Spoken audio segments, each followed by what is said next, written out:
তো anti retroviral, কারণ reverse transcriptase enzyme somehow involved in this virus. এখন HIV আমরা জানি, দেখো prevention is better than cure, specially when something has no cure, তাই না? তাহলে এইচআইভি ট্রিটমেন্ট হচ্ছে মূলত প্রিভেন্টিভ। ওকে, থেরাপিউটিক আমরা জানি যে HIV has no cure, only we can stop the disease progression to some extent, এটুকুই এইচআইভিতে করা যায়। দেখো তাহলে আমরা যদি এইচআইভি ঢোকার আগে আমরা যেটা দেখব সেটা হচ্ছে যে এইচআইভি ভাইরাসটা আমাদের বডির ভেতর কিভাবে কাজ করে। First we have to look into that. Okay, এই কথা বলবি না, কিভাবে কাজ করে দেখ। এইটা হচ্ছে এইচআইভি ভাইরাস, এইটা হচ্ছে হোস্ট সেল। ওকে, আমরা জানি এইচআইভিতে কি থাকে, GP120, আরেকটা কি থাকে, GP41। Very good. এবার দেখো এই CD4 সেলের সঙ্গে গিয়ে বাইন্ড করছে কোন receptor, CCR5 or CXCR4, right? We know that very well, right? এবার দেখো বাইন্ড করার পর তাহলে কি নাম্বার 1 স্টেপ কি, fusion of HIV to the host cell surface, that is the number 1 step. Number 1 step কি, ফিউশন। নাম্বার 2 কি হবে, দেখো ফিউশনের পর কি হলো, HIV RNA, reverse transcriptase, integrase and other viral proteins enter the host cell. দেখো এই যে ভাইরাল প্রোটিন গুলো হোস্ট সেলে ঢুকলো, that is the number 2। Clear? Number 3 step কি হবে, viral DNA is found by this reverse transcriptase. দেখো RNA থেকে ভাইরাল ডিএনএ তৈরি হলো, রাইট? এবার দেখো ভাইরাল ডিএনএ এর মধ্যে একটা ডট আছে, এই ডটটা কি, ইন্টিগ্রেস। ইন্টিগ্রেস কি করবে, ইন্টিগ্রেস 4 নম্বর স্টেপে, দেখো এইটা হচ্ছে হোস্ট সেল ডিএনএ, তার মধ্যে ভাইরাল ডিএনএটার ইন্টিগ্রেশন করলো, তাই না? তাহলে 4th step is integration of the viral DNA into the host sell DNA. তার ফলে কি হবে, হোস্ট সেল ডিএনএ চরিত্রটা চেঞ্জ হয়ে গেল। হোস্ট সেল ডিএনএ কি শুরু করলো, ও ভাইরাল প্রোটিন তৈরি করা শুরু করলো। দেখো নাম্বার 5, নিউ ভাইরাল আরএনএ তৈরি করা শুরু করলো। New viral RNA is used as genomic RNA and to make viral proteins, that is the step 5. and then what happens, step 6, the কি হলো, new viral RNA and proteins move to the cell surface and a new immature HIV is formed, that is the number 6. Number 7 এ কি হবে, আরেকটা এনজাইমের role আসবে, protease. Protease কি করবে, এই প্রোটিন গুলোকে ব্রেক করে দেবে এবং এখান থেকে একটা নতুন ম্যাচিওর এইচআইভি ভাইরাস তৈরি হয়। ব্যাপারটা কি, এই যে ভাইরাসটা ঢুকেছিল আর এই যে ভাইরাসটা বেরোলো, this two virus may differ, both আর HIV, but they may differ. কেন? বিকজ এই যে ভাইরাসটা তৈরি হলো এতে কিন্তু হোস্ট সেল ডিএনএ ঢুকেছে, তাই না? তাহলে এখানে একটা মিউটেশন হতে পারে, চান্সেস আর ভেরি হাই, তাই না? দ্যাটস ওয়াই এইচআইভি ভাইরাসের এগেইনস্টে এখনো আমরা ভ্যাকসিন বার করতে পারিনি, because HIV virus May change itself. Vaccine হয়তো আমরা এটার এগেইনস্টে বানালাম, কিন্তু এটা যেটা বেরোলো এর দেখা গেল GP120 স্ট্রাকচার আলাদা, বাইরে ইন্টিগ্রেসের স্ট্রাকচার আলাদা, বাইরে রিভার্স ট্রান্সক্রিপ্টেজে কোনো মিউটেশন হয়ে গেছে এনজাইমটায়, যার ফলে that vaccine may not act against this. কারণ ওর তো শুধু নিজের ডিএনএটা থাকছে না, হোস্ট সেল ডিএনএটাও ঢুকে যাচ্ছে, তাই না? তাহলে দেখো আমরা কোথায় কোথায় অ্যান্টিরেট্রোভাইরাল এবারে ড্রাগ কোথায় কোথায় দিতে পারি। দেখো একটা আমরা এই ফিউশনটাকে ব্লক করে দিতে পারি কোনোভাবে, নাম্বার 1। নাম্বার 2, আমরা এই সিসি রিসেপ্টরটাকে ব্লক করতে পারি, নাম্বার 2। নাম্বার 3 করতে পারি রিভার্স ট্রান্সক্রিপ্টেজটাকে ব্লক করতে পারি, নাম্বার 3। ইন্টিগ্রেসটাকে ব্লক করতে পারি, নাম্বার 4, কি তাই না? আর কি করতে পারি, প্রোটিয়েজটাকে ব্লক করতে পারি, তাহলে ম্যাচিওর ভাইরাসটা বেরোবে না, নাম্বার 5। তাহলে কি কি? Fusion inhibitor, enfuvirtide, CCR5 inhibitor maraviroc, integrase inhibitor raltegravir dolutegravir, protease inhibitor ritonavir, atazanavir, indinavir, non nucleoside reverse transcriptase inhibitor nevirapine, efavirenz and delavirdine, and NRTI, that is zidovudine, didanosine, stavudine, lamivudine, abacavir and emtricitabine. আর এই একটা মনে রাখো NTRTI, এটা একই গ্রুপের, একই কাজ, কিন্তু এটা হচ্ছে নিউক্লিওসাইডের জায়গায় nucleotide reverse transcriptase inhibitor, that is tenofovir. হলো? কোথায় কাজ করবে? দেখো ফিউশন ইনহিবিটর কি করছে? ফিউশন ইনহিবিটরটা এই যে GP120 এর সঙ্গে যে ফিউশন হচ্ছে সেটাকে ব্লক করছে, তাই না? দেখো NRTI, NTRI, NNRTI, এমটিসিটাবিন, জিডোভুডিন সবগুলো কি করছে? রিভার্স ট্রান্সক্রিপ্টেজকে ব্লক করছে, তাই না? তারপর কি হলো? ডিএনএটা ঢুকলো, ইন্টিগ্রেশন হবে, ইন্টিগ্রেশনটাকে ব্লক করছে রাল্টেগ্রাভির, ডলুটেগ্রাভির। তারপর ভাইরাসটা বেরোলো, ভাইরাসটা বেরিয়ে প্রোটিয়েজটাকে ব্লক করছে, protease inhibitor indinavir, ritonavir, lopinavir, atazanavir, এগুলো হয়ে গেল antiretroviral drug and its classification. Clear? Any doubt নেই তো? দেখো টেক্সট বুক যদি তোমরা খোলো, টেক্সট বুকে দেখবে অনেক রকমের কম্বিনেশন নিয়ে আলোচনা করা আছে, ঠিক আছে? অনেক রকম কম্বিনেশন নিয়ে আলোচনা করা যায়। এখন অ্যাকচুয়ালি এই কথা বলবি না, ওকে? 10টা থেকে পেশেন্ট দেখছি টানা, 2:30 অবধি দেখেছি, খাওয়া হয়নি, প্লিজ ডোন্ট টক, ওকে? আমার ডিস্টারবেন্স হয়, ভালো না লাগলে শুনিস না, বাস প্লিজ ডোন্ট টক। আচ্ছা এইবার দেখ কি বলছিলাম, ভুলে গেলাম, যাই হোক, হোয়াটএভার, অ্যান্টিরেট্রোভাইরাল ড্রাগ কম্বিনেশন। এবার দেখ বইতে যদি তোরা দেখিস, দেখবি যে অনেক রকম ড্রাগ কম্বিনেশন নিয়ে আলোচনা আছে, ঠিক আছে? তো কেউ বলছে NNRTI দাও, কেউ বলছে NNRTI এর সঙ্গে PI যোগ করো, মানে প্রোটিয়েজ ইনহিবিটর যোগ করো, কেউ বলছে ম্যারাভিরক দাও, এন্টি ইনহিবিটর দাও, মাল্টিপল আর দেয়ার, গাইডলাইন্স আর দেয়ার। কিন্তু যদি আমরা যেটা স্ট্যান্ডার্ড ন্যাশনাল গাইডলাইন বা ইন্টারন্যাশনাল গাইডলাইন বাই WHO এবং CMDT কি কারেন্ট মেডিকেল যেটা 2024 সাল, তার যদি গাইডলাইন আমরা মানি, তারা বলছে কি যে না এগুলো নয়, এগুলো সব মিউটেশন হচ্ছে এবং রেজিস্ট্যান্স হচ্ছে। তাহলে এখন রিসেন্ট গাইডলাইন কি? Most updated guideline for HIV, anti retroviral therapy guideline. Okay, number 1 কোন ওষুধ দেবে? দেবে ইনস্টি বেসড রেজিমেন, লেখো INSTI,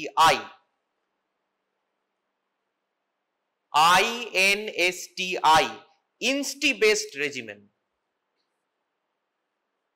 পরীক্ষা জিজ্ঞেস করলে এটাই বলবে, হলো? ইনস্টি মানে ইন্টিগ্রেস ইনহিবিটর, ইন্টিগ্রেস, এই যে দেখো, এই যে ইন্টিগ্রেস ইনহিবিটর যেন থাকে, এটা ম্যান্ডেটরি এখন বলা হচ্ছে, হলো? তাহলে ইনস্টি বেসড রেজিমেনে কি দেবে?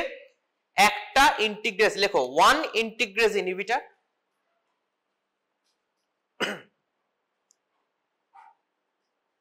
Plus 2 NRTI। এই যে দেখো 2 NRTI মানে দুটো, যে কোনো NRTI আমাকে দিতে হবে, তার সঙ্গে একটা ইন্টিগ্রেস ইনহিবিটর দিতে হবে। ক্লিয়ার? এইটা হচ্ছে রেজিমেন। তাহলে লেখো এক্সাম্পল কি দেবে, দেখো লেখো জিডোভুডিন দেবো না, আমি আসছি সেখানে, কোনটা দেবে আমি আসছি সেখানে। লেখো টেনোফোভির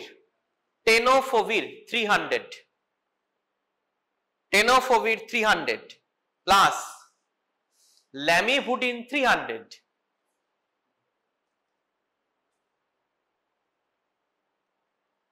প্লাস, তাহলে এটা কি হলো?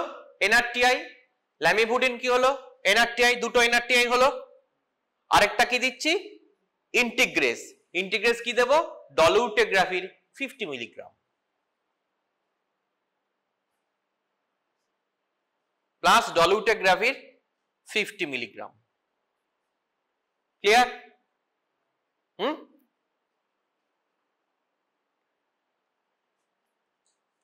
এইটা যেন বেরোয় মুখ থেকে, টেনোফোভির, ল্যামিভুডিন, ডলুটেগ্রাভির হলো INSTI based regimen, that is the number 1 choice among all antiretrovirals. Clear? এবার হচ্ছে নাম্বার 2, সেকেন্ড চয়েস কি, অল্টারনেটিভ রেজিমেন কি? এই অল্টারনেটিভ রেজিমেনে এবার তোমরা বইয়ের থেকে লিখতে পারো, তো আমি বলে দিচ্ছি অল্টারনেটিভ রেজিমেন কি। নাম্বার 1 লেখো পিআই, মানে capital P capital I, PI based regimen. PI based regimen, PI based মানে very good, protease inhibitor based regimen.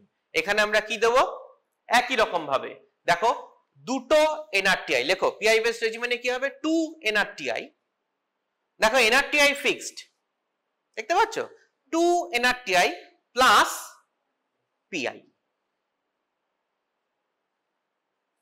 হলো।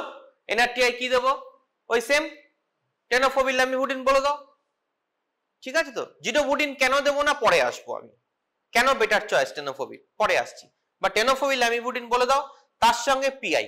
এবার পিআই কি হবে লেখো, পিআই হচ্ছে darunavir, DARUNAVIR,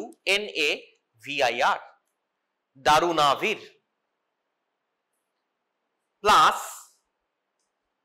plus cobicistat, COBICI, তারপর stat, STAT, or darunavir plus ritonavir, darunavir plus ritonavir, ritonavir, RITONAVIR, darunavir plus ritonavir.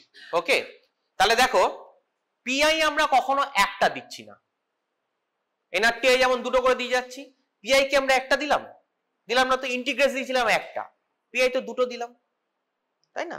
সব সময় পিআই দুটো দিতে হবে, ঠিক আছে। এটাকে বলা হয়, লেখো এটাকে বলা হয় পিআই বুস্টিং। এটা কোশ্চেন আসতে পারে, what is PI boost, what is PI boosting, এটা লিখে রাখো, উত্তরটা আমি পরে দিচ্ছি। What is PI boosting? Okay, তাহলে প্রথম রেজিমেন হচ্ছে INSTI based regimen, second alternative হচ্ছে পিআই বেসড রেজিমেন। এবার থার্ড অল্টারনেটিভ বল। হ্যাঁ, মানে তোর হচ্ছে আইদার দারুনাভির কোবিসিস্ট্যাট দিবি, নইলে দারুনাভির ইন্ডিনাভির দিবি, রিটোনাভির দিবি। ওকে, নেক্সট থার্ড হচ্ছে লেখো NNRTI based regimen, NNRTI based regimen.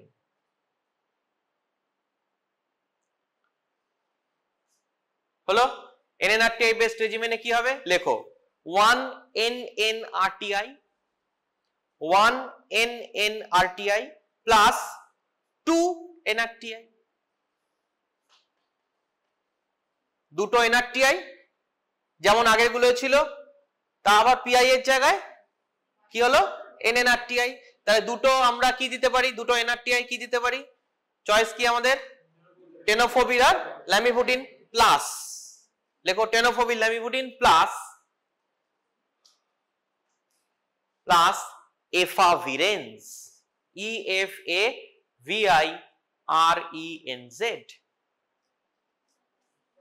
2 NRTI plus 1 NNRTI। NNRTI টা কি হবে, এফাভিরেন্স, EFAVIRENZ। ক্লিয়ার হলো? এই যে গাইডলাইনটা আমি দেখালাম, এই যে গাইডলাইনটা, এটা হচ্ছে most updated guideline in CMDT 2024 and Harrison 2024. So the most standard and effective guideline, you can use it. বইতে কি লেখা আছে আমি জানি না, this is the most standard and most updated guideline. Okay, so you can, very simple I think, বই অনেক complicated আছে। ওকে, আচ্ছা দেখো এবার আরেকটা চেঞ্জ কি যেটা মনে রাখতে হবে, দেখবে কোশ্চেন আসে পরীক্ষায় এইচআইভি নিয়ে, হোয়াট ইজ হার্ট, HAART, তাই না? লিখে রাখো, হোয়াট ইজ হার্ট, HAART। হার্টের ফুল ফর্ম কি? Highly active anti retroviral therapy. Highly active anti retroviral therapy. ঠিক আছে তো? পরীক্ষা কোশ্চেন আসতে পারে হোয়াট ইজ হার্ট। ওই হার্ট কি? এই যেটা বললাম সেটাই হচ্ছে হার্ট। এই যে চারটে অল্টারনেটিভ বেরোলো, অপশন এ বি সি, এইটাই হচ্ছে হার্ট। হলো? এবার কথা হচ্ছে এই হার্ট টার্মটা কোশ্চেনে পাবে, বইতে পাবে, কিন্তু হার্ট টার্মটা এখন তুলে দিচ্ছে। কেন তুলে দিচ্ছে? কারণ আমরা বলছি highly active anti retroviral therapy. Highly active বলছি কি করে? এইচআইভি কি কিওর হচ্ছে? হচ্ছে না তো। একটা ড্রাগ ওষুধ দিলে হবে অ্যান্টি রেট্রোভাইরালের? হচ্ছে না তো। মাল্টি ড্রাগ থেরাপি দরকার। তাহলে মাল্টি ড্রাগ থেরাপি দিচ্ছি, তাও আমার এইচআইভি কিওর হচ্ছে না, তাহলে আমি হাইলি অ্যাক্টিভ কি করে বলবো? It's a misnomer, wrong term. বরঞ্চ অনেক বেটার টার্ম ইজ CART। এখন তো কোশ্চেন আপডেট হচ্ছে, হতে পারে ভবিষ্যতে হার্ট না দিয়ে দিল CART। Don't get confused. তাহলে CART রিসেন্ট, তাহলে হার্ট কি? Multi drug anti retroviral therapy, highly active. কিন্তু হাইলি অ্যাক্টিভ আমরা বলছি না, কেন? রেজিস্ট্যান্স ফর্ম হচ্ছে আর কিওর হচ্ছে না। তাহলে আমরা কি বলবো? লেখো অল্টারনেটিভ নেম হচ্ছে ছোট হাতে C তারপর ART। ছোট হাতে C তারপর ART। তাহলে CART ফুল ফর্ম কি? Very simple, combined anti retroviral therapy. Combined anti retroviral therapy, that will be the ideal term. Okay, not heart. দেখো এখানেও লেখা আছে, দেখো কোথাও হার্ট শব্দ পাবে না। হ্যারিসন খোলো, কোথাও হার্ট শব্দ পাবে না, সব জায়গায় পাবে CART। CART কি? এই যে বলছে কম্বিনেশন অ্যান্টি রেট্রোভাইরাল থেরাপি। ওকে, আচ্ছা, এইবারে তাহলে এটা হয়ে গেল। তাহলে এই যে আমরা রেজিমেন্টটা বললাম, দ্যাট ইজ রেজিমেন্ট নাম্বার 1, যেটা আমরা সব পেশেন্টকে দেব, হলো টেনোফোবির, ল্যামিভোডিন আর ডলুটেগ্রাভির। এটা কাদের দেব? লেখো ইন, ওটা লিখে রাখো পাশে, in adult, sorry, in person more than 10 years and more than 30 KG body weight. যদি 10 বছরের উপর বয়স হয় আর 30 কেজির উপর বডি ওয়েট হয়। বডি ওয়েটটা কেন ইম্পর্টেন্ট? কারণ এইচআইভি পেশেন্টদের ওয়েট লস হয়। ওকে, কো ইনফেকশন হলে এইচআইভি পেশেন্টদের সঙ্গে টিবি খুব বেশি হয়, তাই টিবিতে এমনি ওয়েট লস হবে, এইচআইভিতে আরো ওয়েট লস হচ্ছে, তাই না? তাহলে বডি ওয়েটটা খুব ইম্পর্টেন্ট। যদি বডি ওয়েট 30 এর উপর থাকে আর বয়স যদি 10 এর উপর হয়, তাহলে আমরা এই রেজিমেনে যাব। হলো? আচ্ছা, এবার দেখো, এবার একটু কত ছোটগুলো আলোচনা করে নি আগে। দেখো ম্যারাভিরক, হ্যাঁ, ম্যারাভিরক কি? আমরা বলেছি CCR5 রিসেপ্টর ইনহিবিটরস। দেখো কিভাবে কাজ করে। এই যে এইচআইভি ভাইরাসটা, and this is the host cell, এই যে CCR5, এই ম্যারাভিরকটা গিয়ে CCR5 এর উপর গিয়ে ব্লক করে দেবে। Very simple. তো ব্লক যদি করে দেয়, তাহলে এইচআইভি ভাইরাসটা বাইন্ড করতে পারবে না। ওকে, if binding doesn't occurs, then the কোনো কোশ্চেন অফ রিভার্স ট্রান্সক্রিপ্টেশন এটসেট্রা, তাই না? এবার প্রবলেম কি? এই ম্যারাভিরক আমরা ইউজ করি, দেখো কোন রেজিমেনে বললাম না। কেন বললাম না? কারণ প্রবলেম হচ্ছে CCR5 এর স্ট্রাকচার চেঞ্জ হয় ক্রমাগত। ওকে, তো ভাইরাসটা মেবি CCR5 এ বাঁধলো না, CXCR4 এ আটকালো, তাহলে কি হবে? ম্যারাভিরক উইল ফেল, তাই না? Also there may be conformational change in the CCR5 structure, so virus may not bind. So that's why ম্যারাভিরক is no longer in the routine regimen. It is used in those cases where routine regimen fails. Okay, short question comes on it. So দেখো glycoprotein GP20, CD4 site and CCR5 chemokine receptors, so no effect on HIV strains that are CXCR4 receptor tropic, তাই না? If the HIV binds in CXCR4, the ম্যারাভিরক will fail definitely. Next কি? fusion inhibitor, enfuviritide, এটাও লিখে রাখো, very important.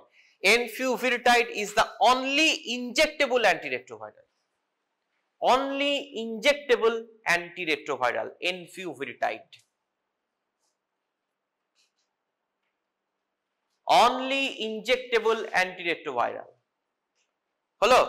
Subcutaneously দিতে হবে। কোন route? লিখে রাখ, SC।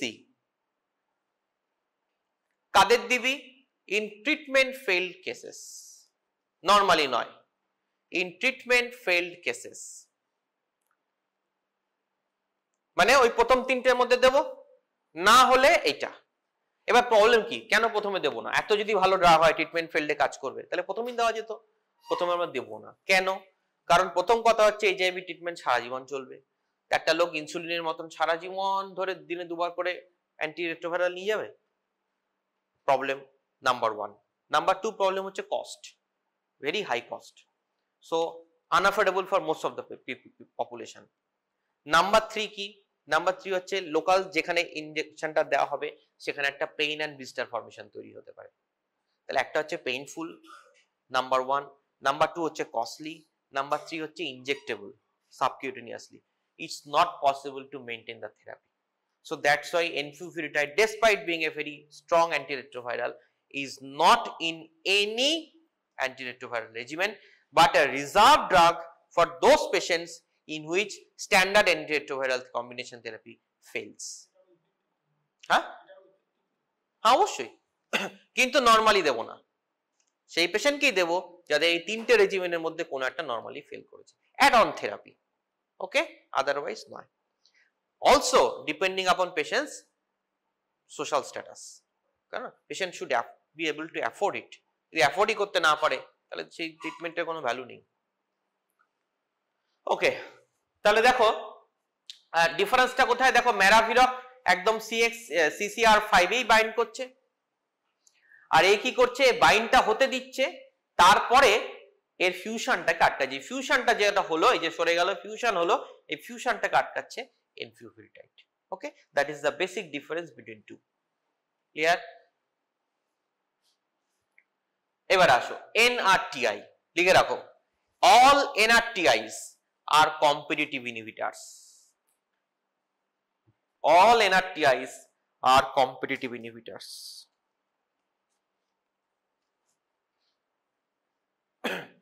দেখো কি করে, দেখো এই যে ডিএনএ রিভার্স ট্রান্সক্রিপ্টেজটা এলো, ভাইরাল রিভার্স ট্রান্সক্রিপ্টেজটা এলো, এসে কি করলো, রিভার্স ট্রান্সক্রিপ্টেজ করে আরএনএ তৈরি করে, তাই তো বেসিক ফান্ডা।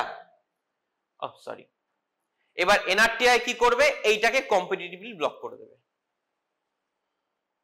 এটাকে কম্পিটিটিভলি ব্লক করে দেবে। এবার ক্যারেক্টারিস্টিক্স কি, কম্পিটিটিভ ব্লকেটের ক্যারেক্টারিস্টিক্স হচ্ছে, সাপোজ আমি আর তোদের মধ্যে কেউ একজন আমরা কম্পিটিটিভ ব্লকার, তো কে আপার হ্যান্ড নেবে? যার কনসেন্ট্রেশন বেশি, তাই তো কম্পিটিটিভ ব্লকে তো তাই, মানে যার কনসেন্ট্রেশন বেশি, আমার যদি কনসেন্ট্রেশন বেড়ে যায় তাহলে আমি আপার হ্যান্ড, যদি তোদের যে যার সঙ্গে কম্পিটিটিভ ব্লকার তার কনসেন্ট্রেশন বেড়ে যায় তাহলে he will take upper hand, কি তাই তো? এখানেই হচ্ছে ব্যাপার। টেনোফোবির এতগুলো যে এনআরটিআই নাম বললাম, জিডোভুডিন, ল্যামিভুডিন, ডাইডানোসিন, অ্যাবাকাভির, টেনোফোবির, এতগুলোর মধ্যে টেনোফোবিরকে আমরা চুজ করলাম কেন? তার কারণ এটা ম্যাক্সিমাম কনসেন্ট্রেশনে পৌঁছয় in the cell, so there will be more competitive blockade. দেখো আমরা যদি ফার্মাকোকাইনেটিকটা লক্ষ্য করি, এই দেখো দেখো কি বলছে, intracellular T half of triphosphate. Okay, দেখো জিডোভুডিনের কত, 3 থেকে 4 ঘন্টা, ল্যামিভুডিনের 12 থেকে 18 ঘন্টা, স্ট্যাবুডিনের 3.5 ঘন্টা, ডাইডানোসিনের একটু বেশি 25 থেকে 40, অ্যাবাকাভিরের 21 ঘন্টা, টেনোফোবির 60 থেকে 100 ঘন্টা। So it reaches a very high concentration intracellularly, and as it reaches a very high concentration intracellularly, it is much better competitive blocker than any other NRTI available. Right? Got the point? Right? আমরা যখন MBBS পড়েছি তখন কিন্তু টেনোফোবির এত প্রচলন ছিল না, আমরা পড়েছি স্ট্যাবুডিন, ল্যামিভুডিন, এগুলো জিডোভুডিন, এগুলো তখন স্ট্যান্ডার্ড ডাক তাই ছিল, জিডোভুডিন আর lamivudine. Okay, it has changed, maybe after 5 years আরো চেঞ্জ হয়ে যেতে পারে, নতুন ড্রাগ আসতে পারে, but currently tenofovir is choice because of this, it reaches a very high concentration intracellularly. Okay, so that's why out of all NRTI we are choosing tenofovir. We are adding lamivudine or something like that with it. Okay, এবার দেখো আরেকটা তোমরা পড়েছো, আমি শুধু important জায়গাগুলো বলছি, বাকি টেক্সট বুকে গতের বাধা জিনিস আছে সেগুলো তোরা পড়ে নিবি, ওগুলো বলার কিছু নেই, ইম্পর্টেন্ট জায়গাটা বলে দিচ্ছি। তোরা একটা জিনিস পড়েছিস যে food generally reduces absorption of the drug, তাই তো, এক্সেপশন আছে একটা অ্যান্টিফাঙ্গাল, গ্রেজিওফালভিন। ওকে, লিখে রাখো। Food increases absorption of drug. Food increases absorption of drug কার করে? গ্রেজিওফালভিন,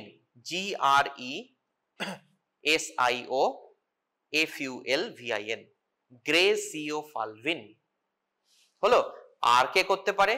এই টেনোফোভির। দেখো টেনোফোভির, টেনোফোভির, TENO ফোভির, griseofulvin antifungal. Okay, fatty meal increases the absorption of griseofulvin. আর কে? টেনোফোভির। এই একটা পাওয়া গেল। টেনোফোভিরেরও কিন্তু তাই, food will increase the absorption of tenofovir. এই দুটো পয়েন্ট খুব ইম্পর্টেন্ট টেনোফোভিরের, বাকি তো নরমাল। ওকে, আচ্ছা এনআরটিআই ফাংশন কি করবে? এই যে এনআরটিআই বলছি, জিডোভুডিন, lamivudine, স্ট্যাবুডিন, অ্যাবাকাভির, টেনোফোভির, ডাইডানোসিন, all these drugs are products। এর অ্যাক্টিভ ফর্ম কি? এর ট্রাইফসফেট ফর্মটা হচ্ছে অ্যাক্টিভ ফর্ম। অর্থাৎ টেনোফোভির হলে অ্যাক্টিভ ফর্ম কি হবে? টেনোফোভির ট্রাইফসফেট। জিডোভুডিনের কি হবে? জিডোভুডিন ট্রাইফসফেট। যেটারই দিবি অ্যাক্টিভ ফর্ম হচ্ছে ট্রাইফসফেট। তাহলে পরীক্ষা আসলে সিম্পলি লিখে দেওয়া যাবে যে this are products, number 1। Number 2 কি লিখবি? দিস আর প্রোডাক্ট যদি হয়, অ্যাক্টিভ ড্রাগ কি? ট্রাইফসফেট। মেকানিজম অফ অ্যাকশন কি বল? Competitive inhibitor of reverse transcriptase enzyme. Which will be drug number 1 choice? Tenofovir. why? reaches maximum concentration in intercellularly। ঠিক আছে তো? আর কি? Fatty meal increases its absorption. হলো, হয়ে গেল, কমপ্লিট। ঠিক আছে, NRTI। এবার দেখ টেনোফোভিরের ক্যাচ পয়েন্ট কি? টেনোফোভির একমাত্র গন্ডগোল করবে renal toxicity. That is the problem of tenofovir. তাহলে কি হবে? কোথায় দেব না? In case of CKD patients, লিখে রাখো contraindication of tenofovir in case of CKD patients. তাই না? কেন সিকেডি পেশেন্টসে কন্ট্রাইন্ডিকেটেড? কেন? দেখো দেখো মেটাবলিজমটা দেখো, এই আগের চার্টেই দেখো জিডোভুডিন 60 to 80 গ্লুকুরোনাইড হয়ে যাচ্ছে, দিয়ে বেরিয়ে যাচ্ছে। হ্যাঁ, ল্যামিভুডিন 36% বেরিয়ে যাচ্ছে, ডাইডানোসিন 50% বেরিয়ে যাচ্ছে, অ্যাবাকাভির 80% বেরিয়ে যাচ্ছে। কিন্তু টেনোফোভির কি হচ্ছে? নন ডিগ্রেডেড, ডিগ্রেডেশন হয় না, exchanged unchanged in urine 70 to 80%। That is the problem. দেখতে পাচ্ছ? এটার জন্য এটাকে একটু টেনে দেওয়া যাবে, এটাকে একটু ঠেলে দাও না এদিকে। তাহলে সিকেডি হলে তাহলে এক্সক্রিশন কমে যাবে, তাই না? So there is more chance of other toxicities, তাই না? So that's why tenofovir we have to give very cautiously in patients with kidney disease. Okay, that is the only catch point in টেনোফোভির।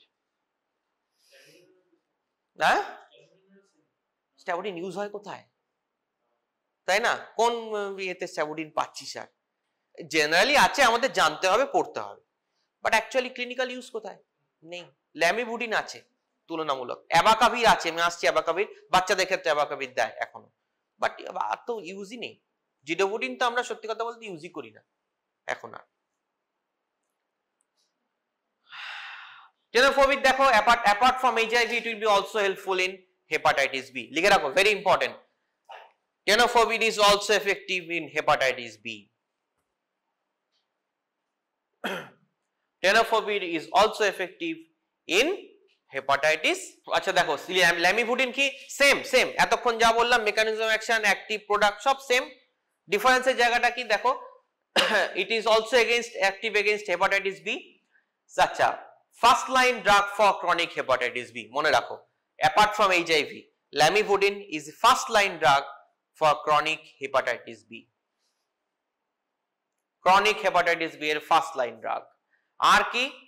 যত regimen পাবে, এই যে INSTI based regimen, PI based regimen, NRTI based regimen, যাই রেজিমেনই খোলো, lamivudine তাতে আছে।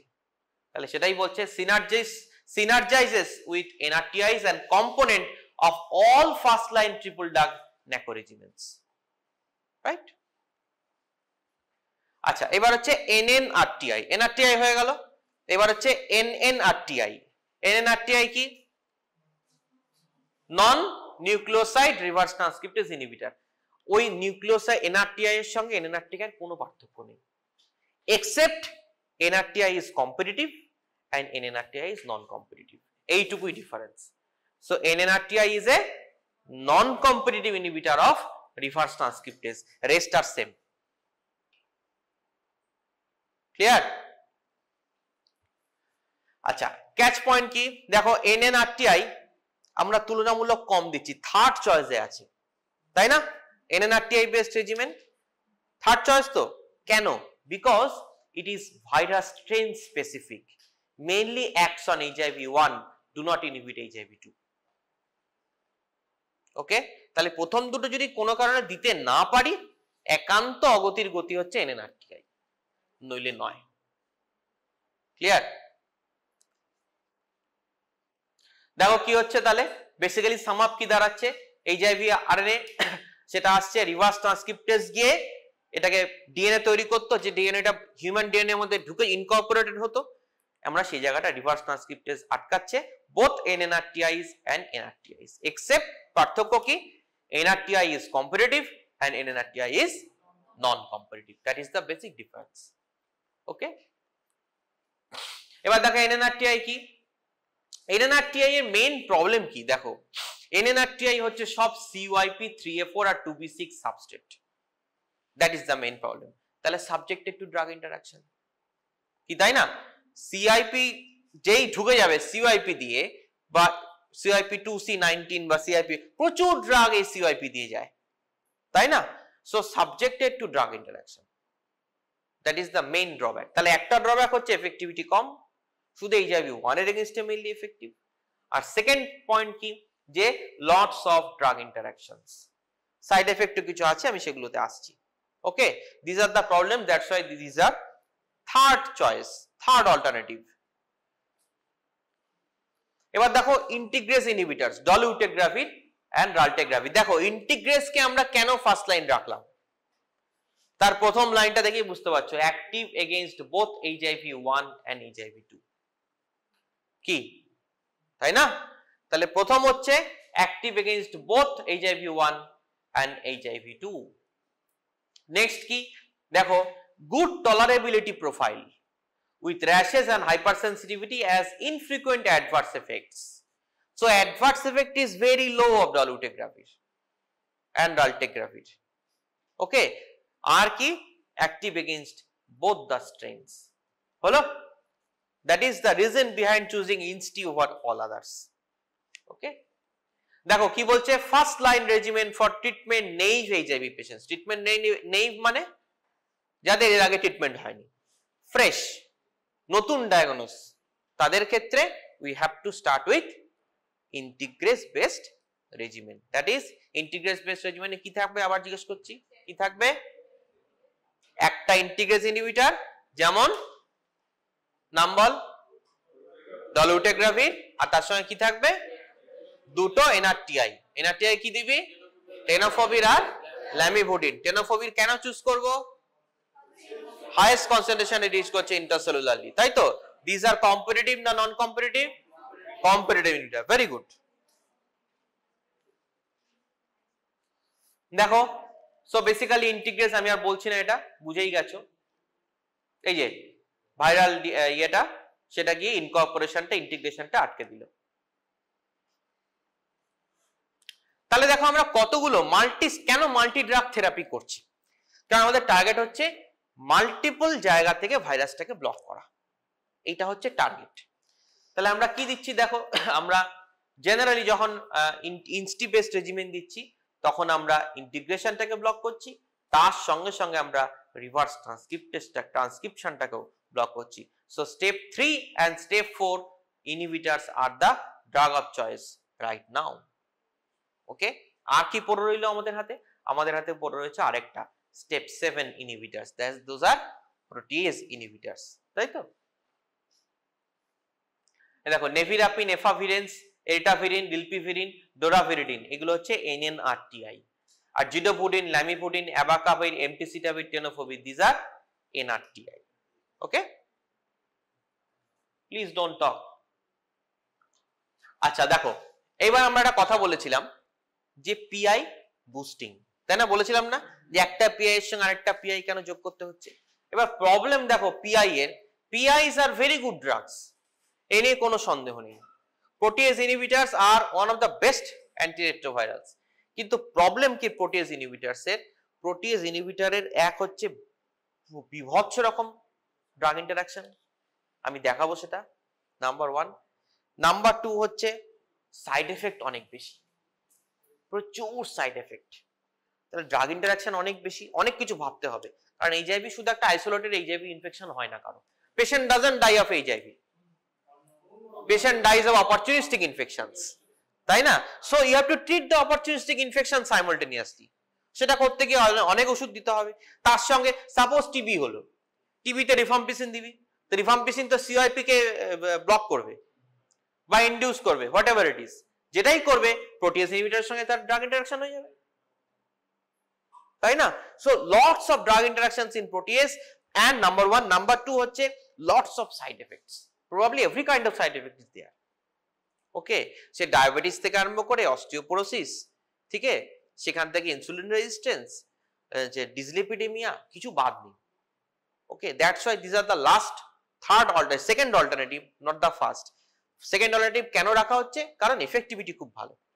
ওকে, এবার দেখ, এবার যখন এটা হলো all are metabolised by CYP3A4 except nelfinavir which is mainly a substitute of CYP2C19. All PIs are potent inhibitors of CYP3A4 while some are inducers. দেখো দেখো কি বলছে, it acts at the late step. ওই যে দেখ, বুঝলে একদম last স্টেপটা, স্টেপ নাম্বার 7 কে ইনহিবিট করছে, তাই না? ছবিটা দেখাবো, এই দেখো স্টেপ নাম্বার 7 কে ইনহিবিট করছে, last step inhibitors. So these inhibit the late step in HIV replication, effective in both newly as well as chronically infected cell. Very important. তাহলে newly infective and chronically effective দুটোতেই এই প্রোটিনেজ inhibitor কাজ করবে। ওকে, দেখো HIV infected cells produce immature non-infectious viral progeny, hence prevent further infection. So PI not only সেই সেলের উপরই কাজ করছে না, ও ম্যাচিওর সেলটাকে তৈরি হতে দিচ্ছে না, তাহলে পরের আরেকটা নতুন সেলকে এফেক্ট করাটাও আটকাবে, তাই না? তাহলে কতটা effective, but we cannot use it as number one therapy. Okay, প্রবলেমটা কি? Side effect and resistance. তাহলে আমরা কি করলাম? আমরা একটা বুদ্ধি খাটালাম। আমরা এই যে বললাম সিওআইপি ইনডিউসার, হ্যাঁ, বা ইনহিবিটর। ওকে, এই সিওআইপি ইনহিবিশনটাকে, এই যে প্রোটিয়েজ ইনহিবিটরের যে সিওআইপি ইনহিবিশন এফেক্ট, এটাকে আমরা থেরাপিউটিক্যালি কাজে লাগালাম। কি করলাম? যে আমরা এই যে দারুনাভির দেখলাম, বললাম না, দারুনাভিরের সঙ্গে ইন্ডিনাভির যোগ করছি, সরি রিটোনাভির না ইন্ডিনাভির, কি বললাম, রিটোনাভির। ওই ইন্ডিনাভির রিটোনাভির দুটো ইউজ করা যায়, আর কোবিসিস্ট্যাট। তো দারুনাভিরের সঙ্গে আমরা যে কোবিসিস্ট্যাট যোগ করলাম বা রিটোনাভির বা ইন্ডিনাভির যোগ করলাম, যোগ করলে কি হলো, ও এই ইন্ডিনাভির কোবিসিস্ট্যাট এরা কি করছে, সিওআইপিটাকে ইনহিবিট করে দিচ্ছে। এবার দারুনাভির মেটাবোলাইজড হবে কি দিয়ে? সিওআইপি দিয়ে। তাহলে সিওআইপিটা যদি ইনহিবিট হয়ে যায়, ওর কনসেন্ট্রেশনটা বেড়ে যাবে, তাই না? তাহলে যে কনসেন্ট্রেশন নরমালি দারুনাভির যদি 1000 লাগতো দিনে 3 বার 3000, দেখা যাচ্ছে অল্প মাত্রায় রিটোনাভির যোগ করে দিলে ওটা 800 তে নেমে আসছে রিকোয়ারমেন্টটা। তাহলে ওভারঅল ড্রাগ কনসেন্ট্রেশন কমে গেল। যদি কমে যায় তাহলে কি হলো? সাইড এফেক্ট কমে গেল। Got my point? দেখো এক্সাম্পল দিয়ে দেখাচ্ছি। স্যাকুইনাভির 1200 মিলিগ্রাম আনবুস্টেড ডোজ, 1200 মিলিগ্রাম টিআইডি, মানে কতটা দিতে হতো? 3600। দেখো আমরা এর সঙ্গে কি করলাম? বুস্ট করে দিলাম, 100 করে যোগ করে দিলাম রিটোনাভির। যোগ করলে কি হলো? এটা 1000 এ নেমে এলো। বিআইডি মানে কত হলো? 3600 থেকে ও 2000 এ নেমে গেল ডোজটা। তাহলে সাইড এফেক্ট অনেক কমে গেল, তাই না? That's why we are using multiple PI. একটা পিআই আমরা দিই না। দারুনাভিরের সঙ্গে কোবিসিস্ট্যাট দিচ্ছি, রিটোনাভিরের সঙ্গে ইন্ডিনাভির দিচ্ছি, বা দারুনাভিরের সঙ্গে ইন্ডিনাভির রিটোনাভির দিচ্ছি। ক্লিয়ার? এটা পরিষ্কার? দেখ প্রত্যেকটারই তাই। দেখ ইন্ডিনাভির 800 মিলিগ্রাম দিনে 4 বার দিতে হতো, মানে কত হতো সেই 3200, সেটা নেমে গেল কোথায় 1600-তে। তাহলে সাইড এফেক্টটা কমে গেল অনেক, তাই না? এই যে আমরা আরেকটা পিআই এর সঙ্গে একটা পিআই কে যোগ করে একটা পিআই এর এফেক্টিভিটিটাকে বুস্ট করে দিচ্ছি, এইটাকে বলা হচ্ছে PI boosting. Clear?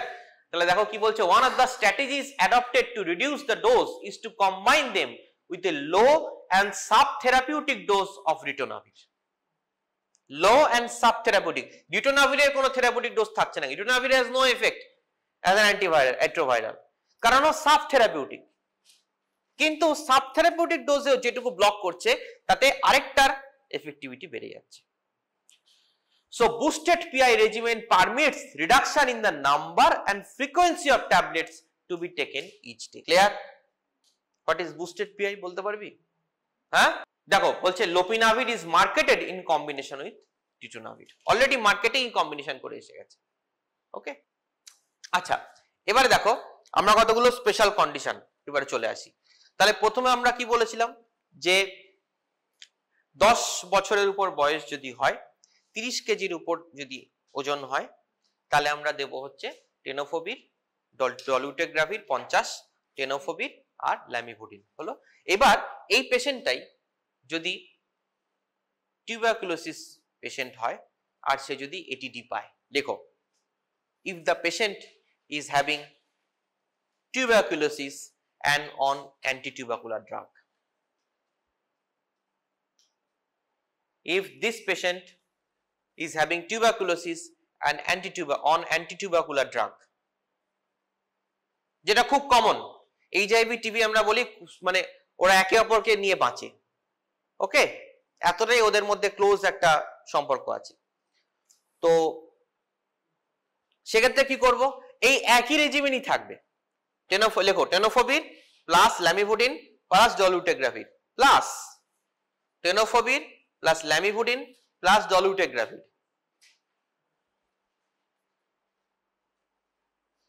টেনোফোবির plus lamivudine plus dolutegravir plus dolutegravir 50 milligram plus dolutegravir 50 milligram 12 hours after taking their regular dose, 12 hours after taking their regular dose until 2 weeks, until 2 weeks after the stoppage of therapy। তার মানে patient যদি সকালবেলা টেনোফোবির, lamivudine, ডলুটেগ্রাভির খায়, তার 12 ঘন্টা পর আমাকে ডলুটেগ্রাভির 50 milligram, মানে রাত্রে একটা সকাল 8টায় খেলো, রাত 8টা একটা ডলুটেগ্রাভির অ্যাড করে দিতে হবে, সেটা সে খেয়ে যাবে। কতদিন খেয়ে যাবে? এটিটি যতদিন চলবে, সাপোজ 6 মাস, নর্মালের ক্ষেত্রে, মাল্টিড্রাগের ক্ষেত্রে 9 মাস কি 18 মাস, যাই থাকুক, যতদিন এটিটি খাবে, এটিটি শেষ করার পরও আরো 2 সপ্তাহ খেয়ে ওর রাতের ডোজটা বন্ধ হয়ে যাবে। ক্লিয়ার? পরিষ্কার? হ্যাঁ, বেশ। এবার নেক্সট কন্ডিশন চলে যাও। তাহলে এতক্ষণ আমরা আলোচনা করছি কি, যদি 30 কেজির উপর বডি ওয়েট থাকে, রাইট? এবার যদি বডি ওয়েট 30 কেজি নিচে চলে যায়, তাই না? লেখো ইফ, হ্যাঁ বুঝলাম না, 6 মাস না 1.5 বছর পর, ভুল বুঝলি।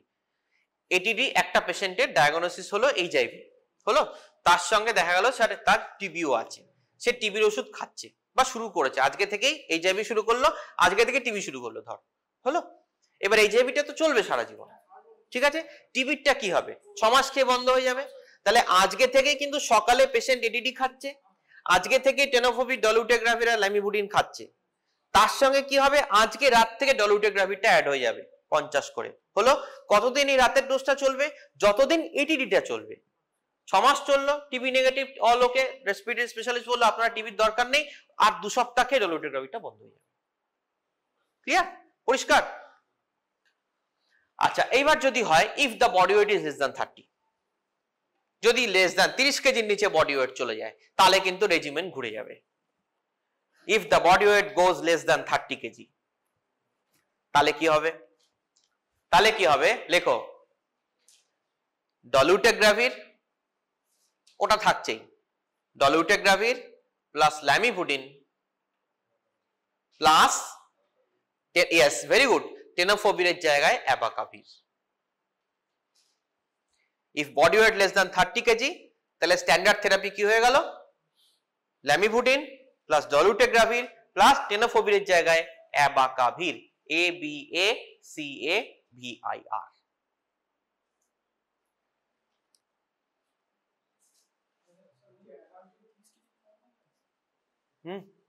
একদম ক্যাকেকটিক পেশেন্ট আমরা বলি, টিবি হলে দেখবি একদম মানে স্কেলিটন, একটা স্কেলিটনের গায়ে চামড়া লেগে রয়েছে, এতটাই ওয়েট লস হয়, এতটাই মাসেল ডিস্ট্রফি হতে পারে। abacavir দেখা গেছে safer in those cases than tenofovir, এটাই, আর কোনো কারণ নেই। এগুলো সবই না ক্লিনিক্যাল ট্রায়াল করে পাওয়া, এই রেজাল্ট গুলো বলছি, this results are based on clinical trial, এটাও দিয়েছে ওটাও দিয়েছে, দেখা গেছে এক বছর পর abacavir যে খাচ্ছিস তার রেজাল্ট বেটার, তাই abacavir স্ট্যান্ডার্ড থেরাপিতে ঢুকেছে। সবকিছুর ফার্মাকোলজিক্যাল কজ নেই, ওকে।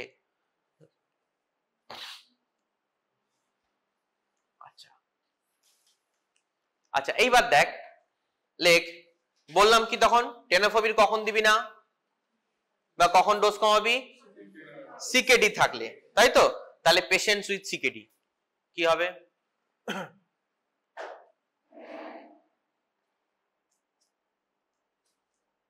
পেশেন্টস উইথ সিকেডি তে কি হবে, ওই দেখ সেম, এই আগের যে রেজিমেন বললাম লেখ, সেম রেজিমেন, লেস দেন 30 তে যেটা দিবি সিকেডি তেও তাই দিবি, tenofovir টা abacavir এ রিপ্লেস করে দে। ক্লিয়ার?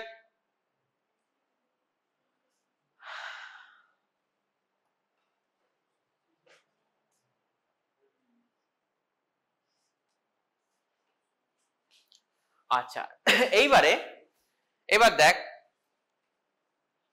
তাহলে 10 বছরের উপর 30 কেজির উপর পেয়ে গেছি, 10 বছরের উপর 30 কেজির নিচে পেয়ে গেছি, এবার তাহলে ওজনটা হয়ে গেল, এবার এজে আসতে হবে। যদি 10 বছরের নিচে হয়, 6 বছরের নিচে বাচ্চা যদি হয়, তাহলে কি একটা প্রেগনেন্ট লেডি, তার বাচ্চা হয়েছে এইচআইভি পজিটিভ, 6 বছরের কম, তাহলে সেক্ষেত্রে কি হবে, তাই না? তাহলে baby less than 6 years of age,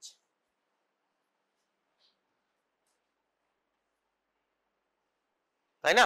baby less than 6 years of age কি হবে, abacavir plus lamivudine plus lopinavir or plus ritonavir। দেখো abacavir plus lamivudine plus lopinavir plus ritonavir, abacavir plus lamivudine plus lopinavir and ritonavir।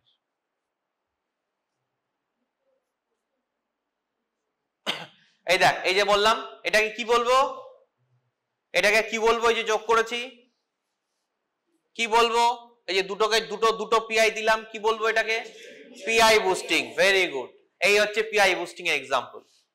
হলো, বহু কারণে HIV prophylaxis করতে পারে, তার হয়তো কোনো সেক্সুয়াল ট্রান্সমিশনের হিস্ট্রি আছে, সে জানে না স্ট্যাটাস কি, ওকে, বা সে কোনো হেলথ কেয়ার ওয়ার্কার, তার হসপিটালে কোনো সোর্সে গিয়ে মনে হচ্ছে সে এক্সপোজড হয়েছে, ওকে, বা কোনো ইন্ট্রাভেনাস ড্রাগ অ্যাবিউজার, তাই না?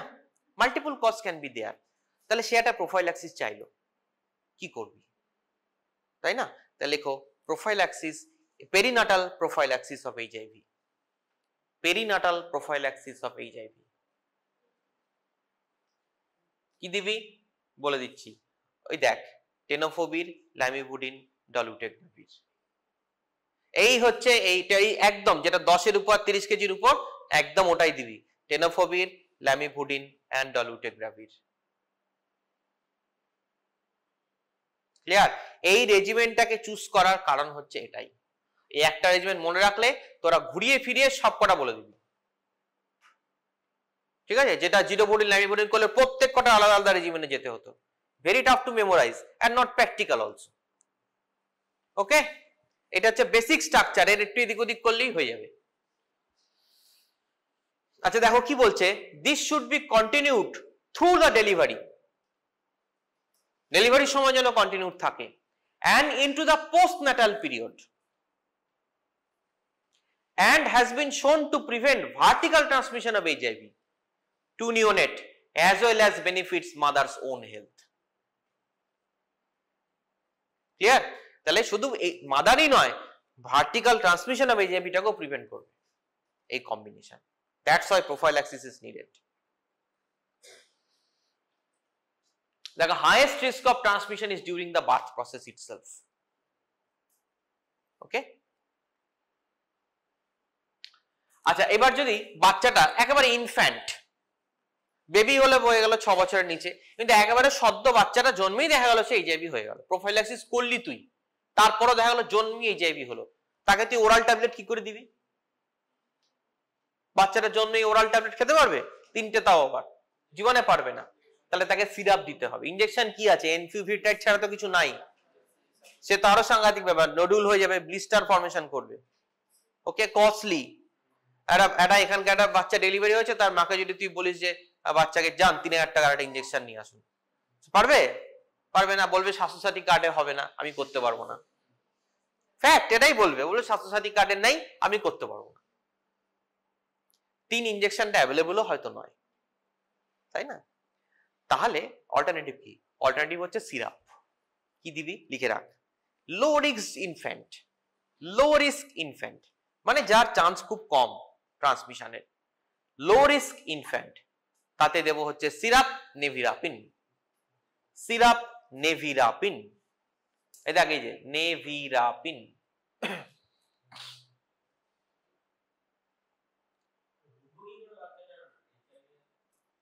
টেস্ট করবি আর কি। মার যদি এইচআইভি থাকে তো জানবি তার মার হিস্ট্রি রয়েছে, তাই একটা মার হিস্ট্রি রয়েছে এইচআইভি পজিটিভ বা সাসপেক্টেড এইচআইভি, ঠিক আছে? তো তুই করতে পারলি না, তুই একটা প্রাইমারি হেলথ সেন্টারে আছিস, সেখানে একটা একজন পেটে ব্যথা নিয়ে এসছে, হলো, তুই প্রাইমারি হেলথ সেন্টারে রয়েছিস, তুই আজকে যদি এইচআইভি টেস্ট করিস 3 দিন পর তার রিপোর্ট এসে পৌঁছবে, তুই কি 3 দিন এই ট্রান্সমিশন লেবার পেনটাকে আটকাতে পারবি? তোকে তো ডেলিভারিটা করাতে হবে। তাহলে তুই মায়ের হিস্ট্রি জানিস না। Suppose that lady has a history of exposure, তার বাড়ির লোক বলছে, পাড়া প্রতিবেশী বলছে, কিন্তু তুই তার স্ট্যাটাস জানিস না। আরো বড় কি প্রবলেম কি হয়, মায়েদের একটা সেন্সিটিভিটি থাকে বাচ্চাদের প্রতি, ঠিক আছে? তো আরে ভ্যাকসিন দিতে চায় না। এইচআইভি প্রোফাইল্যাক্সিস তো অনেক বড় কথা বলছি রে, বড় বড় আলোচনা করছি আমরা। যখন প্র্যাকটিক্যালি ঢুকবি দেখবি ভ্যাকসিন দিতে চাইবে না। That is the condition of this country. একটু রুরালে যা দেখ, ওয়েস্ট বেঙ্গলে তাও আছে, ওয়েস্ট বেঙ্গল বাইরে তো আরো খারাপ অবস্থা। তুই বিহারে যা, বলবে সুইয়া মাত লাগানা, হ্যাঁ ওরা বলবে সুইয়া, আর কিচ্ছু বলবে না, বলে সুইয়া মাত লাগানা, জো কিজিয়ে কারনা হয়। এবার তুই কি করবি? সুইয়া লাগাতে পারবি না, ঠিক আছে? তো কালচারাল প্রবলেম, ওকে, কালচারাল প্রবলেম। আদিবাসী তারা ভ্যাকসিন নেবে না, একদম নেবে না, এটা ফ্যাক্ট। আমি বলছি যেদিন তোরা অ্যাকচুয়াল রুরালে প্র্যাকটিস কোনোদিন যাবি বা posted hobby, think you will face those problems. At least you will find 2 patients out of 10. 2 patients out of 10. Those you have to convince, দুজনের মধ্যে একজনকে তুই কনভিন্স করে রাজি করাতে পারবি, আর একজন কনভিন্সড হবে না। ইভেন কলকাতাতে আমি দেখেছি, আমার বাড়ি হচ্ছে কলকাতার সাবাব, নর্থ কলকাতায়, মানে নর্থ কলকাতার সাবাব খড়দা, মানে সোদপুর। তো আমাদের খড়দার মধ্যে শহরও বিধানসভা আছে, কিছুটা রুরালও আছে। তো আমরা রুরালও মাঝে মাঝে যেতাম, ক্যাম্প ট্যাম্প এটা ওটা হতো। তো ইভেন কলকাতার সামনে দাঁড়িয়ে রুরালের স্কুলে বলছি আমি, সেখানে ক্যাম্প হচ্ছে, সাম at least 3-4 mother I know they have refused the vaccination. তো ভ্যাকসিন নিতে চায় না, প্রোফাইল্যাক্সিস দূরের কথা। তুই যদি বলিস আমি এটা বাচ্চাকে এটা সুই দিতে হবে, ও মা বাপ বেবি নিয়ে চলে যাবে। That is the sin of this country. So you have to give syrup. There is no other option. So low risk হলে তুই সিরাপ নেভিরাপিন দিবি বা যে সিরাপ জিডোভুডিন যে কোনো একটা দিবি। হাই রিস্ক যদি হয় তাহলে সিরাপ নেভিরাপিন আর জিডোভুডিন বোথ দিবি। লিখে রাখ, লো রিস্ক হলে শুধু syrup nevirapine or zidovudine, high risk হলে both syrup, nevirapine and zidovudine, both. Low risk হলে শুধু নেভিরাপিন আর জিডোবুটিন, হাই রিস্ক হলে বোথ নেভিরাপিন অ্যান্ড জিডোবুটিন।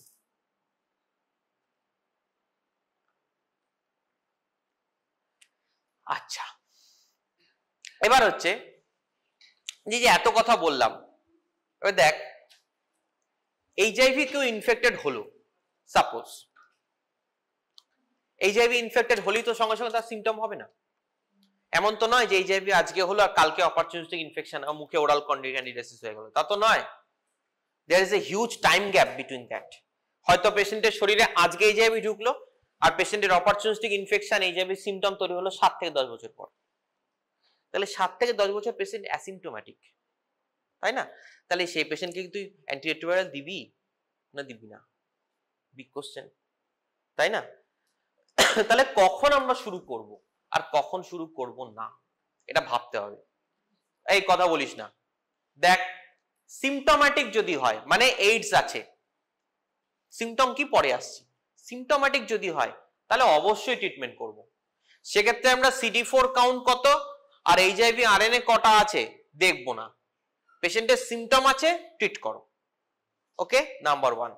যদি দেখা যায়, এবার গন্ডগোল হচ্ছে অ্যাসিমটোম্যাটিকে, পেশেন্টের কোনো সিমটম নেই, সেক্ষেত্রে যদি CD4 কাউন্ট লেস দ্যান 350 হয়, কি হলো, CD4 কাউন্ট লেস দ্যান 350 হয়, তাহলে প্লাজমাতে যতটাই থাক না কেন আমরা ট্রিটমেন্ট স্টার্ট করব।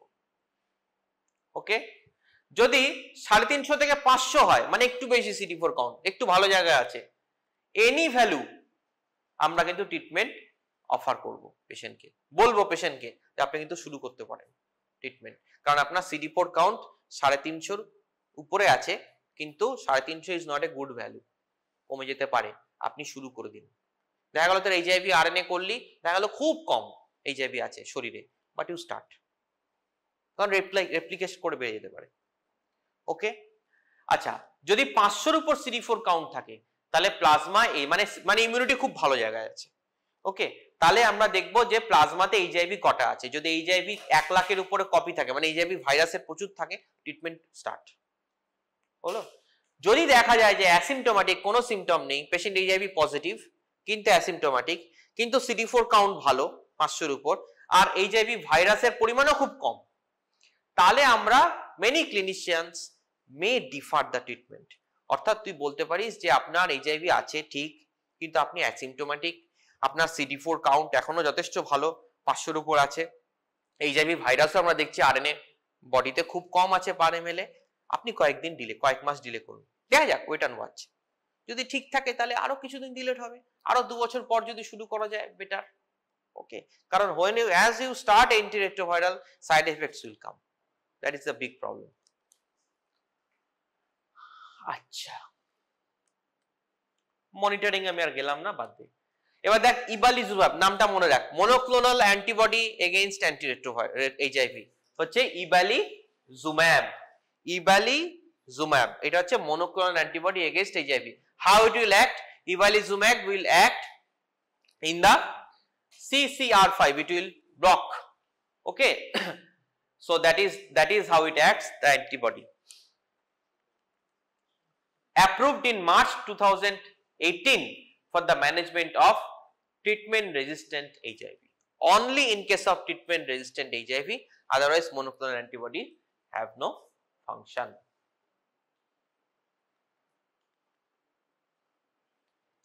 এবার দেখো প্রবলেম কি কি, দেখো এবার হচ্ছে লেখো side effect, adverse effects.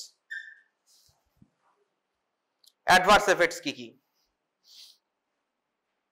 Adverse effects কি কি একদম সহজ করে দিচ্ছি, এই কটা যেন মনে থাকে, বাকিগুলো তোরা লেখ, নসিয়া, ভমিটিং, অমুক তুই যা যা লিখিস লিখতে থাকবি, কোনো আপত্তি নেই, কিন্তু এইটুকু যেন থাকে, ঠিক আছে তো? বেসিক অ্যাডভার্স এফেক্টস যেন থাকে। হেপাটোটক্সিসিটি লিখে রাখ, হেপাটোটক্সিসিটি, হেপাটোটক্সিসিটি লেখো, most NRTI and PI, most NRTI and PI hepatotoxicity করবে, হলো? আচ্ছা, নেক্সট লেখো ল্যাকটিক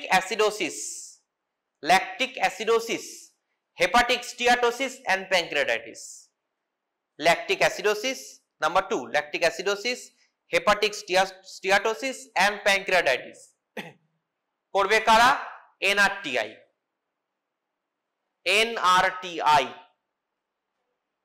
হলো, except স্ট্যাভুডিন and জিডোভুডিন।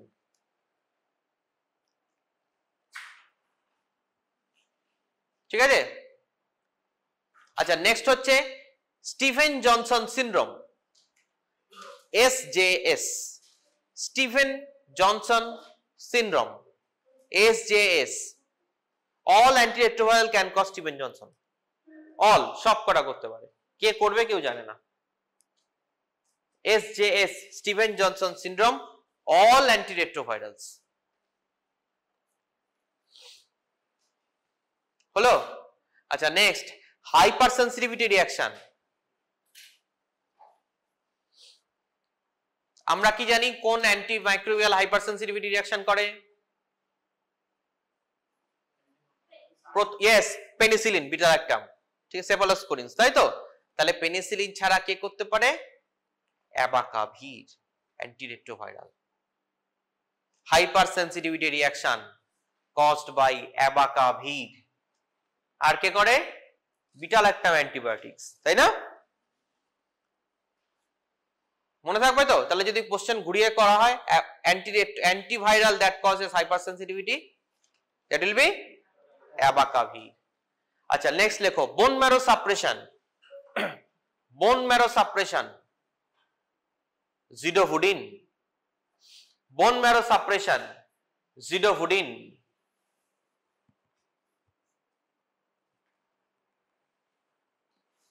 Nephrotoxicity, tenofovir.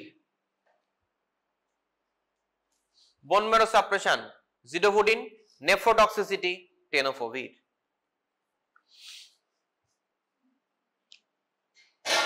ঠিক আছে, এইগুলো হচ্ছে কি? এগুলো হচ্ছে ইমিডিয়েট কমপ্লিকেশন। হলো, এবার লং টার্ম কমপ্লিকেশন কি? এগুলো হচ্ছে লিখে রাখ, এগুলো হচ্ছে immediate complication. Long term complication কি? এইবার হচ্ছে দেখ পিআই এর, লেখো কার্ডিওভাস্কুলার কমপ্লিকেশনস,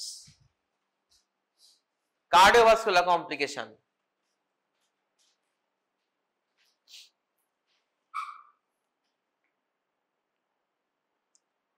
কমা ডিসলিপিডেমিয়া, ডিসলিপিডেমিয়া মানে ইনক্রিজ ইন এলডিএল, হলো, ব্যাড কোলেস্টেরল, হলো, কমা ডায়াবেটিস মেলাইটাস, কমা ইনসুলিন রেজিস্ট্যান্স। এই সব কটা করে হচ্ছে PI, protease inhibitors. Clear? Last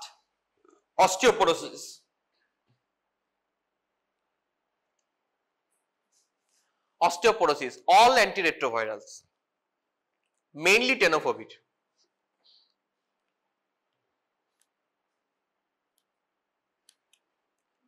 এটা নিয়ে ডিসকাস করছি না আমি, এটা অলরেডি বললাম। প্রোটিয়েজ ইনহিবিটরস দেখো কত রকমের সাবস্ট্রেটের উপর কাজ করছে। বেসিক্যালি কোনো সিআইপি এন্ড ইউজিটি পি গ্লাইকোপ্রোটিন কিছু বাদ নেই, সবকটাই মোটামুটি ইনহিবিট নইলে ইনডিউস করে যাচ্ছে। That is the problem. এবার দেখো, এবার হয়ে গেছে অ্যান্টিরেট্রোভাইরাল। এবার দেখো ভাইরাসের যে অপরচুনিস্টিক ইনফেকশন হয় সেটা নিয়ে দু চার কথা বলে শেষ করছি। দেখো আমরা জানি এইচআইভি ভাইরাস কখন এইডস হয়? যখন হচ্ছে CD4 কাউন্ট লেস দেন 200 নিচে যাবে। কিন্তু 200 নিচে তো আজকে একদিনে চলে যাবে না, আস্তে আস্তে আস্তে আস্তে আস্তে আস্তে 200 নিচে যাবে।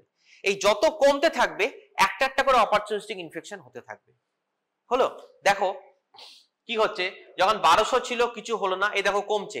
1 বছর 2 বছর 3 বছর 4 বছর 5 বছর, 4 বছর পরে যখন মোটামুটি 600-500 নিচে চলে যেতে শুরু করলো, যেমন 500 হচ্ছে টার্গেট ভ্যালু CD4 এর, এই 500 নিচে চলে গেল, দেখো শুরু হলো increase risk of opportunistic infection CD4 less than 500। কি হলো? Oral trash, candidiasis. হলো, নেক্সট কি আরো কমলো দেখো, টিউবারকুলোসিস এন্ড হারপিস জস্টার এসে গেল।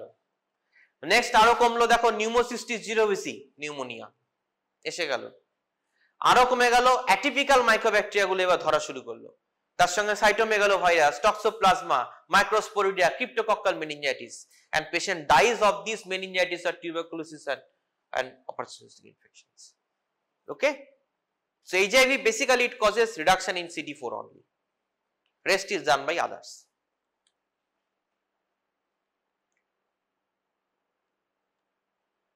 এবার দেখো ইন্ডিভিজুয়াল, এখানে আমি ট্রিটমেন্ট গুলো বলেছি, আমি আর সেগুলো জাস্ট বলে যাচ্ছি, পাওয়ার পয়েন্টটা নিয়ে নেবে, তো তোমরা নিজেরা ইন্টারেস্টেড থাকলে পড়ে নিতে পারো। যেমন cryptococcal meningitis treatment will be liposomal amphotericin B. So এটা দেখো সাইটোমেগালোভাইরাস রেটিনাইটিস এটাকে বলে, মানে কি হয় হঠাৎ করে পেশেন্টের আইসাইটটা চলে যাবে, sudden loss of eyesight. Okay, so cytomegalovirus retinitis. এটা হচ্ছে ওরাল থ্রাশ, দেখো এটা এন্ডোস্কোপি করে পাওয়া গেছে, দেখছো এই যে ক্যান্ডিডিয়াসিস গুলো সাদা সাদা সাদা সাদা থ্রাশ ইসোফেগাসের মধ্যে। ওকে, এটা দেখো এটা হচ্ছে হারপিস লেবিয়ালিস। ওকে, জ্বর হলেও হয়, আমরা বলি জ্বর ঠোসা, তাই না? এগুলো ইন্ডিভিজুয়াল ট্রিটমেন্ট দেওয়া আছে, oesophageal candidiasis, fluconazole, cytomegalovirus, basically antiviral, ganciclovir, foscarnet you have to give. Herpes সিমপ্লেক্সে generally acyclovir you have to give. Okay, zovirax. Okay, herpes সিমপ্লেক্সে পড়ে নেবে এগুলো, হারপিস সিমপ্লেক্স যখন চ্যাপ্টারটা আসবে তখন এতে বলবে। আর কি হতে পারে দেখো, কি হতে পারে, ক্যাপোসিস সার্কোমা, দেখতে পাচ্ছ কালো কালো কালো কালো স্পট সারা শরীরে, Kaposi's sarcoma. Have you seen the film Philadelphia? দেখেছো? দেখবি, ওটা হচ্ছে তোর ইয়ে, নামটা ভুলে গেলাম তোর, কাস্ট অ্যাওয়ে দেখেছিস কেউ? কাস্ট অ্যাওয়ে দেখেছিস? টম হ্যাঙ্কসেরই হচ্ছে ফিলাডেলফিয়া, একটা মুভি আছে, পারলে দেখিস। Being a doctor you should watch this kind of movies. Okay, so ফিলাডেলফিয়াতে Tom Hanks has done the role, Forrest Gump, very good movie, but Forrest Gump is a mental illness নিয়ে whatever it is। তো ফিলাডেলফিয়াতে দেখানো আছে একটা patient Kaposi's sarcoma, okay, done by Tom Hanks, এবং সে কি করে নিজেকে ডিফেন্ড করবে। ওকে, তো তাকে চাকরি থেকে বার করে দেওয়া হবে, বিভিন্ন রকম সোশ্যাল স্টিগমা, সেখান থেকে সে কি করে, how he fights with the help of doctors and medicine etcetera. So that is Kaposi's sarcoma, খুব সুন্দর দেখিয়েছে ওটায়। এইটা কি, এটা হচ্ছে, হ্যাঁ এটা হচ্ছে হারপিস জস্টার, তাই তো? তো এটা কি, দেখ অদ্ভুত রকমের স্প্রেডটা দেখতে পাচ্ছিস, এটাকে বলা হয় ইনভলভিং ওয়ান ডার্মাটোম। ডার্মাটোম জানিস তো? হ্যাঁ, দেখ একটা ডার্মাটোমকে এফেক্ট করেছে না, এর উপরেও নেই নিচেও নেই, এটা হচ্ছে ক্যারেক্টারিস্টিক র্যাশ অফ হারপিস। হ্যাঁ, যেটাতে খুশি এই ধরনের র্যাশ যদি হয় চোখ বন্ধ করে হারপিস, ঠিক আছে তো? একদম এটা হবে একটা ডার্মাটোমকে ধরে, হলো? আচ্ছা, এটা কি, এটা হচ্ছে non Hodgkin's lymphoma. This are all complications of HIV. এর প্রত্যেক কটা ট্রিটমেন্ট দেওয়া আছে, you can read it if you want, if you are interested. যেটা বলবো, নিউমোসিস্টিস জিরোভিসি ইনফেকশন। ওকে, এই যে বইতে পড়েছিস তো কোট্রিমক্সাজল, পড়েছিস? হ্যাঁ, কি থাকে কোট্রিমক্সাজলে? ট্রাইমিথোপ্রিম আর সালফমিথক্সাজল, এই দুয়ে মিলে হচ্ছে কোট্রিমক্সাজল।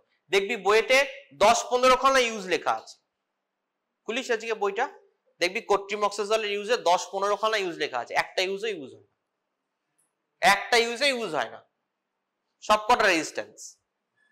ঠিক আছে তো? কোট্রিমক্সাজলের এখন একটাই ক্লিনিক্যাল ইন্ডিকেশন আছে, that is pneumocystis jirovecii infection. এটা লিখে রাখ, কারণ জানি পরীক্ষায় তো প্রতিবার বলি তোরা ঠিক পরীক্ষায় গিয়ে সবকটা লিখবি, ঠিক আছে তো? Please be careful. Cotrimoxazole has only indication, that is pneumocystis jirovecii pneumonia.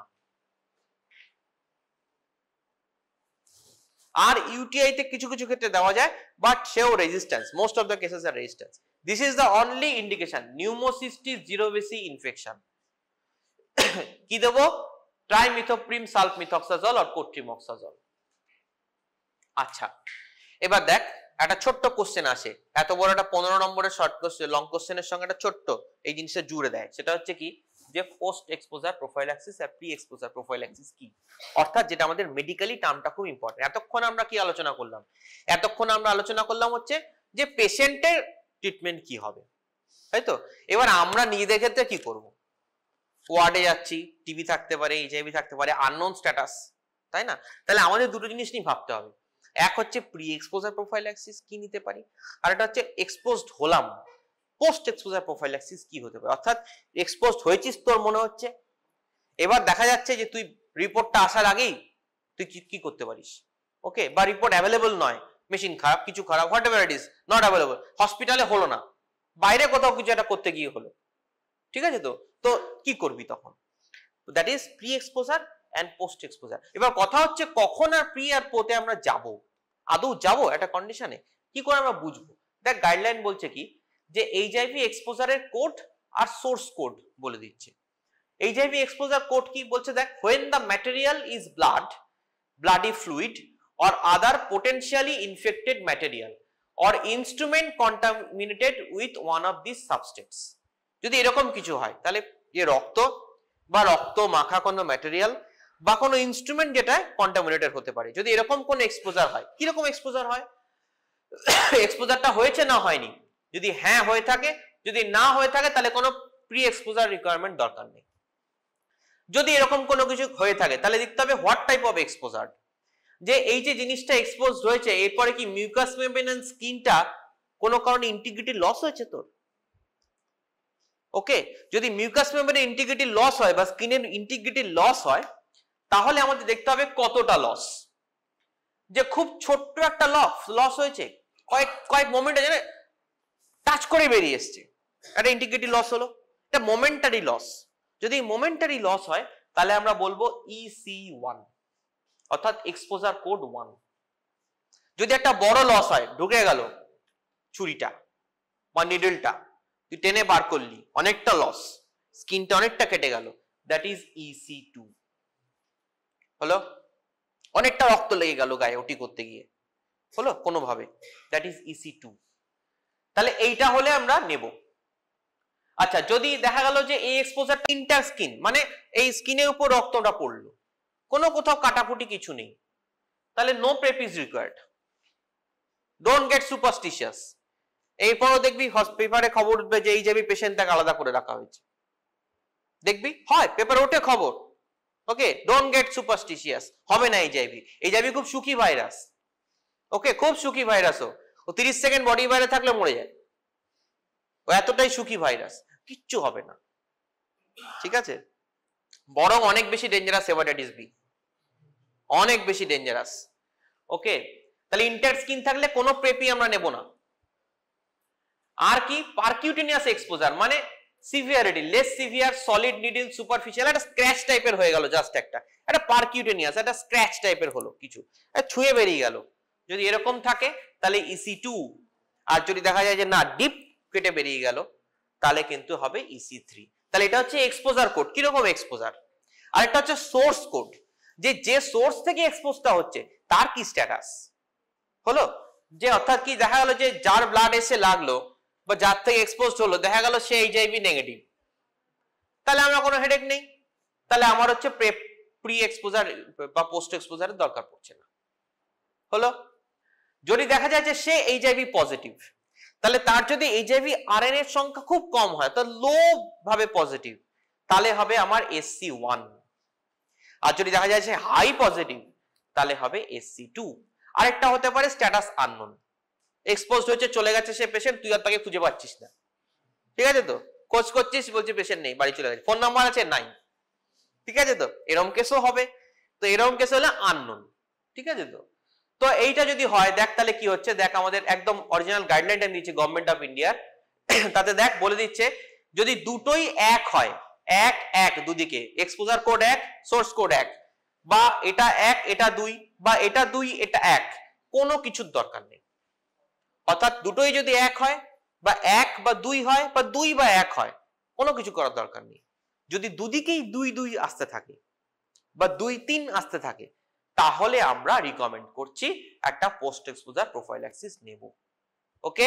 এবার দেখ মজাটা কি, পোস্ট এক্সপোজার প্রোফাইল্যাক্সিস কি হবে, টেনোফোভির 300, ল্যামিভুডিন 300, এফাভিরিন 600। হলো, লিখে রাখো পোস্ট এক্সপোজার প্রোফাইল্যাক্সিস কি?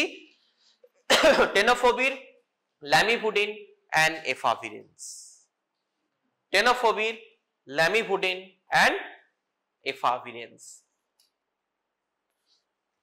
পোস্ট এক্সপোজার কতদিন দেব? 28 দিন, সারা জীবন নয়, 28 দিন দেব। হলো, কতক্ষণের মধ্যে শুরু করব? as early as possible,